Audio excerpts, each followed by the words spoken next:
parti qui est au pouvoir aujourd'hui a annoncé bien des choses, bien des promesses électorales, bien des promesses à la population congolaise, mais est-ce que le parti les a mis en pratique? Je ne pense pas. On va élaborer tout à l'heure pour aller voir plusieurs choses sur le plan politique, sur le plan économique, sur le plan sanitaire, sur le plan sécuritaire même. Il y a bien des choses que nous pourrons évoquer dans ces actes-là pour voir effectivement est-ce que le parti qui est au pouvoir aujourd'hui a réalisé les promesses qu'il a faites aux Congolais. Je ne pense pas. Je vais prendre un petit exemple qui va en dire long sur le plan de la sécurité. Regardez aujourd'hui, le Congo est morcelé. Il y a des coins du pays où les gens ne peuvent pas aller à leur aise. Il y a des ministres même qui, avec toute une horde des gardes du corps, tout un protocole et toute une police qui les accompagne, se sont fait agresser à l'est du pays. Et l'insécurité n'est pas l'apanage aujourd'hui des zones en rébellion, ou des zones où il y a des guerres, où il y a des seigneurs de guerre, mais c'est venu même au siège des institutions à Kinshasa même. Merci. Nous allons vous donner l'occasion d'élaborer là-dessus. Maître Mukendi, si vous pouvez réagir. Merci, Monsieur Sylvestre. Je voulais d'abord faire réagir par rapport à la première question que de tous les partis politiques, nous avons un dénominateur commun tous, c'est la nation congolaise. Chacun de nous rêve d'un grand Congo, un Congo prospère, un Congo uni, un Congo fort. Donc, ce qui nous unit, UDPS, UREC, Apareco, autres partis et consorts, c'est la nation congolaise. Voilà tout ce que nous avons en commun. C'est ce pays pour lequel Dieu nous a donné des potentialités et des richesses incommensurables. Mais s'il faut critiquer l'action du gouvernement, moi je me dis, quel bilan ils vont présenter? C'est comme vient de dire M. Sangou de l'UREC. S'il a relevé de l'insécurité, c'est bien sûr, c'est une réalité palpable au Congo. On vient de nous donner un jugement sur le procès de ce défenseur des droits de l'homme, M. Chebea. Mais on ne dit pas dans quelles circonstances le monsieur a été assassiné, pour quel mobile, et qui en était le commanditaire. Nous avons dénoncé l'assassinat de notre collègue, Madame Consolante, qui a été tuée à bout portant par les hommes en uniforme. Et aussi, parlons-en, 5 chantiers, ils ont parlé de l'électricité, M. Sylvestre. Demandez, nous sommes en contact avec nos amis qui sont au pays. Ces derniers temps, le courant, ça n'existe plus. Alors, sincèrement, au lieu que nous puissions être dans le monde des slogans creux, nous voulons au moins que la réalité soit palpable parce que ce ne sont pas des potentialités qui manquent au pays, ce ne sont pas des ressources qui manquent, mais c'est plutôt un leadership responsable qui nous manque. Voilà pourquoi nous, au niveau de l'UNC, nous soutenons notre projet de société qui est pragmatique et réaliste. Parce qu'il ne faut pas que le peuple soit toujours dupe et reste dans le monde des discours sans réellement palper les réalités de notre pays. Merci voilà un beaucoup. peu d'une manière brève. Merci beaucoup. Monsieur Luaka Bwanga, apparemment beaucoup de points communs, mais il y a aussi des points qui nous divisent. Votre réaction? Yep. Ma réaction, excusez-moi, je vais vraiment enlever les gants parce que nous ne sommes pas là pour nous parler gentiment, nous sommes là pour édifier le peuple congolais. De gauche, j'aimerais dire à nos amis du PPRD, ça fait 10 ans que vous êtes au pouvoir, 10 ans que la population du Congo ne fait que mourir. On n'a pas vu une augmentation quelconque dans un secteur social n'importe lequel. Aujourd'hui, le taux de mortalité du Congo ne fait qu'augmenter. Le taux de scolarité est pratiquement par terre. Les Congolais aspirent à aller vivre à l'extérieur. Il y a un sérieux, ça ne va pas. Je crois que votre slogan dont vous cessez de nous répéter tous les jours, qui en fait un mirage, nous parler de 5 chantiers, aujourd'hui, et j'espère, comme il y a un représentant, vous allez nous donner le chiffre d'hôpitaux que vous avez construits depuis que vous êtes là, au pouvoir. Vous allez nous donner le chiffre d'écoles que vous avez construites, d'universités, et vous allez nous donner les chiffres, en fait, de la progression, par exemple, de la masse salariale. Combien d'emplois ont été créés dans ce que vous avez appelé le fameux contrat chiffon. Et je voudrais revenir également aux autres amis qui sont ici, parce que je crois qu'on doit se dire les choses clairement. La personne qui vous parle est un ancien membre de l'UDPS. Et je me tourne vers mes amis de l'UDPS pour leur poser une question fatale. Aujourd'hui, les rapports qui nous viennent, que ce soit de nos amis des organisations non gouvernementales, américaines, européennes ou même locales, la PRODEC vient de sortir un document terrible aujourd'hui, nous démontrent que les élections prévues en 2011 sont une catastrophe, il y aura une tricherie avérée. Je me pose la question de savoir comment des hommes distingués que vous êtes allez aujourd'hui entraîner le peuple congolais face à une organisation qui a déjà démontré dans le passé, en 2006, sa capacité de tricher et qui cette année encore a mis ces mécanismes en place avec les changements de la loi électorale et tout ça. Comment voulez-vous mettre le peuple congolais en péril en allant vers des élections qui vont de toutes les façons terminer dans un clash? Pourquoi ne pas aujourd'hui changer de fusil d'épaule à l'image de nos frères sénégalais qui exigent par les partis politiques élection oui, sans celui qui s'appelle Ouadé? On peut aujourd'hui dire aussi, élever la voix au Congo et dire élection oui, sans celui qui a une nationalité douteuse, Hippolyte Kanambe, qui, après 10 ans de gouvernance au Congo, ne nous a rien amené de bon. Je crois qu'il est grand temps, chers amis, chers frères, si réellement le Congo est notre base et notre unité, je crois qu'il faut commencer à se dire les choses en face et adopter les méthodes qui sont les bonnes. Alors, chers amis du PPRD, voilà, je vous remets la parole. Monsieur Okoko du PPRD, vous venez là de suivre les autres représentants de partis politiques. Votre réaction? Ma réaction, d'abord, je dois dire que je me réjouis du bilan passablement positif des réalisations sous l'égide du président Kabila. Pourquoi? Quand il était d'abord, il était nommé par intérim pour remplacer le Kabila père, nous savons dans les circonstances que vous connaissez, le pays était divisé en trois. Une partie occupée par le Rwanda, une partie sous la gouverne de l'Ouganda, avec les complicités de certains Congolais, notamment le MLC, etc.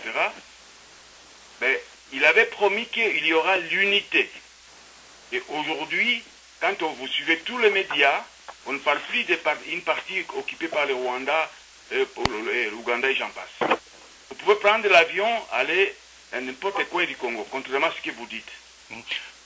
C'est certain qu'il existe certains points où les résistances... Mais monsieur Okoko, j'aimerais quand même poser une question là. Dernièrement, monsieur Herman Cohen a déclaré que l'Est du Congo appartient économiquement au Rwanda. Donc le Rwanda exploite l'Est du Congo et il demande même qu'on puisse officialiser ou légaliser ce qui existe déjà. Votre réaction? Ma réaction est la suivante. Vous avez eu des pays qui étaient sous la guerre. Je vais citer certains d'entre eux, par exemple l'Angola, le Mozambique, le Vietnam, etc. Ces pays-là, une fois la guerre terminée, les gens qui ont contribué à ces guerres-là, à ces troubles, ont continué à exercer leur influence. Et naturellement, avec la complicité de certains Congolais, et aussi la complicité de certains pays étrangers. Nous n'ignorons pas qu'aujourd'hui, il y a une partie de nos richesses, par exemple ce qui est utilisé dans les téléphones cellulaires que nous utilisons, de façon, avec la complicité de certains Congolais, ça passe par certains pays voisins pour nous atteindre jusqu'ici. Mais, si vous regardez la situation dans laquelle on se trouvait en 2001, la situation dans laquelle nous nous trouvons aujourd'hui, le Rwanda n'est plus jusqu'au centre du pays, encore moins l'Ouganda. Encore moins l'Ouganda. Et pour pouvoir régler ces problèmes-là, il y a plusieurs mécanismes où le Congo est impliqué pour, par exemple, la certification de certains types de minéraux, savoir d'où les ressources, et pour qu'il y ait une collaboration internationale, parce que la plupart de ces pays-là, dont ici, les pays dans lesquels nous vivons ici, sont complices. Vous le savez très bien. Vous avez juste à lire les rapports des Nations Unies sur le pillage des ressources naturelles. Vous allez voir les noms des compagnies qui sont citées. Alors c'est ça ma réponse. Donc, la plupart, que ce soit le problème sécuritaire, problème de pillage, tout ne peut pas se régler en un seul coup. Si on regarde d'où nous venons depuis juste 2001, encore si on recule depuis le régime Mobutu, c'est la nuit et le jour.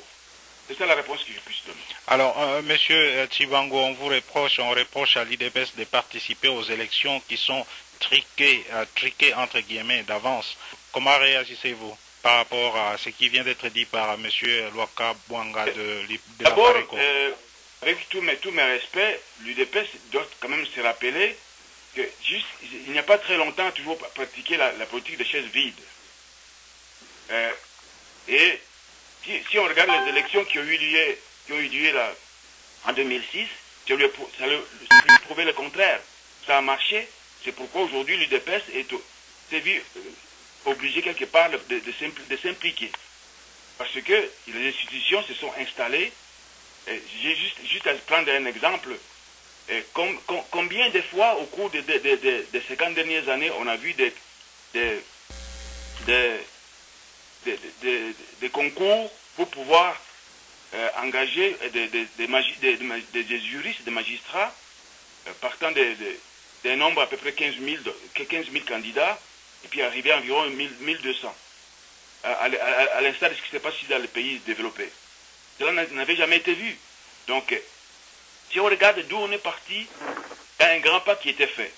Donc, et en plus de cela, les CENI, à l'intérieur du CENI, il y a des représentants de différents partis qui étaient là lors des élections de 2006. Alors, on ne peut pas accuser le PPRD d'en être responsable. Donc, c'est un travail collectif. Et et je termine en disant ceci, si vous regardez les élections qu'il y a eu aux États-Unis, quand M. Bush était élu, c'est un pays développé, qui a une longue expérience de démocratie. Alors, lors de l'élection de Bush fils, vous vous rappelez ce qui s'est passé en Floride. Donc, il y a eu des manquements. Donc, quand il y a un manquement, c'est une responsabilité collective. Alors, donc, on est en train de travailler pour que ces institutions-là, de plus en plus, soient viables, en tenant compte d'où nous sommes partis. Donc, l'IDPS va participer aux élections sans condition. C'est que la Pareco trouve assez bizarre. Monsieur Luaka Bwanga est là avec nous? Oui, je suis là, je suis revenu. Oui, là donc, Monsieur Tchibango vient de réagir par rapport à ce que vous aviez dit avant de nous quitter. Ah, je n'ai pas réagi. Celui qui a réagi, c'est celui qui avait toujours la parole. Maître Tchibango. Je n'ai pas encore réagi. Oh là là, Maître Tchibango, je m'excuse là. Allez-y. Vous avez commencé par le PPRD. Oui. Le PPRD a parlé de complicité étrangère.